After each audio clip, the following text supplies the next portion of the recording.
Simisola Tucker had always believed her heart was made of glass. Not the ordinary kind found in windows or drinking cups, but a different kind altogether. A heart that reflected light beautifully, yet seemed vulnerable to every impact life delivered. Even as a child, before she understood the complexities of human emotion, she sensed there was something different about the way she experienced the world. She felt everything. She felt joy deeply. She felt disappointment deeply. She felt kindness deeply. And unfortunately, she felt pain deeply too. While other children appeared able to shrug off harsh words and move on with their day, Simisola carried every emotion home with her. A careless comment from a classmate could linger in her thoughts for weeks. A warm compliment from a teacher could brighten her entire month. She experienced life through a heart that was unusually sensitive, unusually observant, and unusually open. The older she became, the more she realized that not everyone understood people like her. Growing up, Simisola lived in a modest home filled with faith. The walls held framed scriptures. Hymns often drifted softly through the house. Bibles rested on tables that seemed permanently occupied by prayer journals and reading glasses. But the greatest source of warmth in the house was her grandmother, Mama Aid. To Simisola, her grandmother was more than family. She was safety. She was wisdom. She was faith wrapped in human form.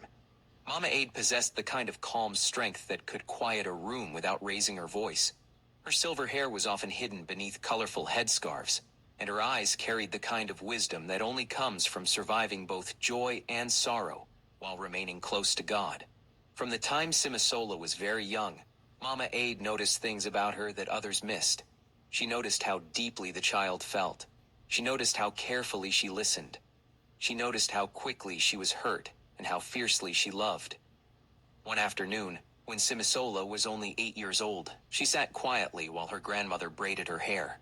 The little girl had been unusually silent all day. Mama Aid noticed immediately. "What is troubling you, child?"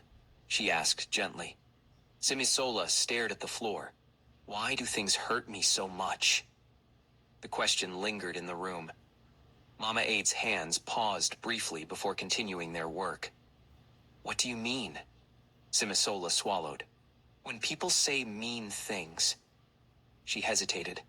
"When people leave me out." Another pause. "When people don't like me." Mama Aid smiled softly.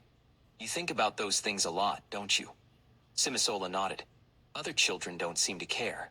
Her grandmother finished the braid before speaking again. "That is because God made your heart differently." Simisola frowned. "Differently?" Mama Aid turned her gently so they were facing one another. "Some people have strong walls around their hearts. You have windows." The answer confused her. "Windows break." "Yes," Mama Aid said quietly. "But they also let light in."